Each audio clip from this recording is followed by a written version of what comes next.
ربیع ویسے بھی عربی میں بہار کو کہتے ہیں. یہ ہمارے ذمہ دار بھائی تو ربیع اور خریف اچھی طرح جانتے ہیں. تو ربیع بہار کو کہتے ہیں. ربیع الاول کا معنی پہلی بہار. کائنات میں اجاڑ ہی اجاڑ تھا، اندھیرا ہی اندھیرا تھا. جب حضور تشریف لائے تو بہاریں آ گئی، اور موسم بھی اللہ نے منتخب کیا بہار کا. جب کلیاں چٹک رہی تھی، غنچے مہک رہے تھے، کائنات میں بہار چھائی ہوئی تھی. یہ اپریل کی 20-22 کی تاریخیں ذرا دیکھیں کہ ان دنوں کے اندر کتنے پھول کھلے ہوئے ہوتے ہیں. تو یہ موسم یہ بہت ہی سہانی، چٹک رہیں گی، گنچے مہک رہے ہوں گے، کائنات میں بہار چھا رہی ہوگی، آپ جانے بہار بن کے آ جائیں. اور پھر جب حضور تشریف لائے، علماء نے لکھا ہے، اہل سید نے لکھا ہے کہ درختوں کے پھل اس سال زیادہ آئے جس سال حضور آئے. چشموں کے پانی بڑھ گئے جس سال حضور کی ولادت ہوئی. جو عرب کے لوگ تجارتی قافلے لے کر گئے تھے ان کو معمول سے زیادہ نفع ہوا. اتنی بارشیں برسیں کہ سبزہ اتنا زیادہ ہوا کہ جانور اتنے موٹے تازے ہو گئے کہ لگتا تھا کہ چربی سے پھٹ جائیں گے. اس لیے اس سال کا نام انہوں نے رکھا عام الفتح، پھٹنے کا سال، کہ اتنے موٹے تازے جانور ہوئے کہیں پھٹ نہ جائے. تو وہ عام الفتح بھی اس کا نام رکھا، چونکہ سن ہجری کا آغاز تو دور فاروقی میں ہوا ہے. تو پہلے نام رکھتے تھے سالوں کا. تو اس سال کا نام عام الفیل بھی ہے، اور اس سال کا نام ایک سال کے کئی نام مختلف واقعات کی وجہ سے وہ رکھتے تھے. تو عام الفتح بھی اسے کہتے ہیں، پھٹنے کا سال، چونکہ اس قدر جانور فربا ہو گئے تھے. اور اس کا ایک نام اور رکھا انہوں نے، سنۃ الفتح والابتہاج، فتح، کامیابی اور مسکراہٹوں کا سال. چونکہ عرب کے اکثر لوگ اپنے ہاتھوں سے اپنی بیٹیاں زندہ درگور کر دیتے تھے. اللہ تعالیٰ نے اپنے محبوب کی ولادت کے سال کسی گھر میں بیٹی پیدا نہیں کی، بیٹے ہی تقسیم کرے. کہ حضور رحمت بن کے جا رہے ہیں تو کوئی باپ اپنی بیٹی کو زندہ درگور نہ کرے. ناگہاں ساکن ہواؤں پر روانی آ گئی، اور چمن کے پتے پتے پر جوانی آ گئی. آج زانوئے ازل نے صبح پہ انگڑائی لی، اور مسکرا کر ایک کرن نے ہاتھ میں شہنائی لی.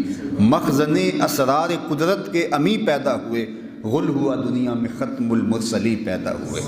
محمد مصطفیٰ آئے، بہاروں پر بہار آئی، زمین کو چومنے جنت کی خوشبو بار بار آئی.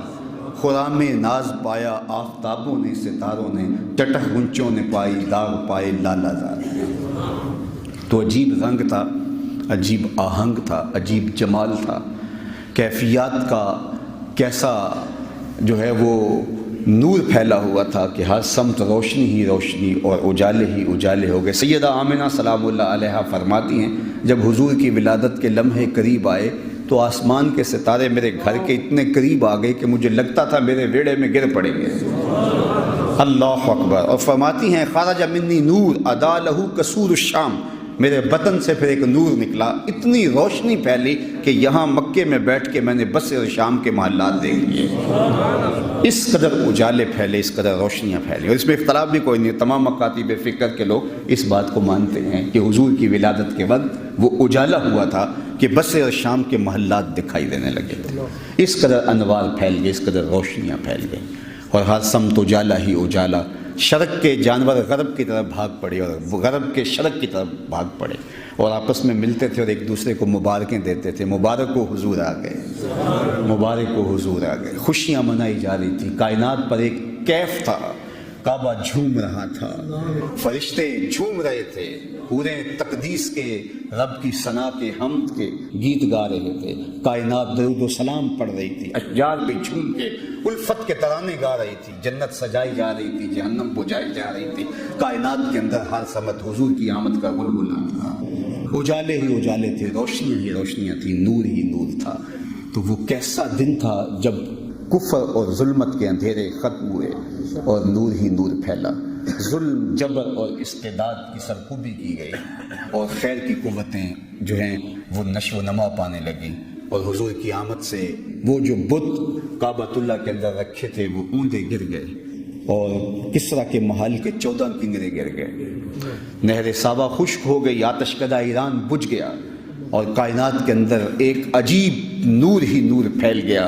جاء محمد جاء رسول اللہ. کیسا منظر تھا، حضور آ گئے، اللہ